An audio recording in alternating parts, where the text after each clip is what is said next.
थोड़ी सुननी जैसे तो गाड़ी आती है। Viceroy Lodge Shimla. मैं यहाँ पे Indian Institute of Advanced Studies में हूँ। दोस्तों यहाँ पे शिमला कॉन्फ्रेंस हुई थी 1945 की शिमला कॉन्फ्रेंस, जो कि बहुत ही महत्वपूर्ण थी। एक्चुअली हुआ क्या था कि भारत का बंटवारा होना था, और भारत का बंटवारा जो है वो मोहम्मद अली जिन्ना ने 1930 से ही वो चिल्लाना शुरू कर दिया था। तो बंटवारे के बाद जब क्विट इंडिया मूवमेंट हो गया था, मतलब बंटवारे से पहले 1942 के बाद जब क्विट इंडिया मूवमेंट हुआ, तो उसके बाद फिर मुस्लिम लीग ने बोला कि अब हमको पाकिस्तानी चाहिए।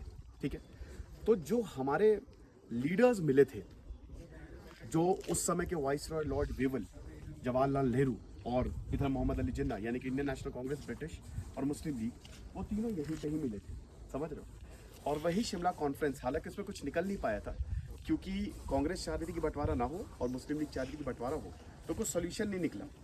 फाइनली ये है कि कैबिनेट मिशन प्लान है 1946 में, तब जाके कुछ सोल्यूशन निकल पाया। अल्टीमेटली तो 1947 में ही निकला। लेकिन शिमला कॉन्फ्रेंस दोस्तों यहाँ पे ही हुई थी, और बड़ा ही इंपॉर्टेंट।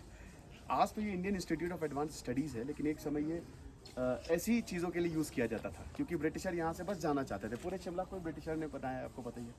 वो अपने छुट्टियाँ वट्टियाँ मनाने के लिए और अपने ट्रेड के लिए शिमला को यूज़ करते थे। ठीक है, तो 1945 के बाद फिर हम ये देखते हैं कि राष्ट्रपति निवास हुआ, और फिर ज़्यादा यहाँ पे कोई आता नहीं था क्योंकि राष्ट्रपति भी अपने समर रिट्रीट के लिए यहाँ नहीं आते थे। और फिर 1964 में इसको एक यूनिवर्सिटी बना दिया, इंडियन, मतलब एक इंस्टीट्यूट बना दिया, जिसको आज हम Indian Institute of advance research के नाम से जानते हैं।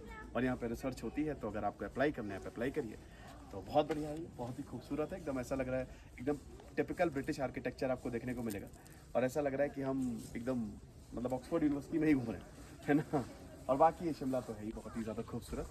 तो बेसिकली ये सब शिमला में ही है, आपको मैं बता दूँ। वैसे इसको बनाया ब्रिटिश के लिए ही गया था, लॉर्ड डफरिन के लिए किया गया था।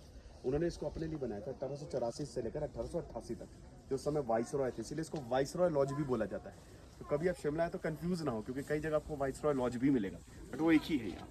ठीक है, तो ये शिमला कॉन्फ्रेंस के बारे में ब्रीफ जानकारी। Thank you so much.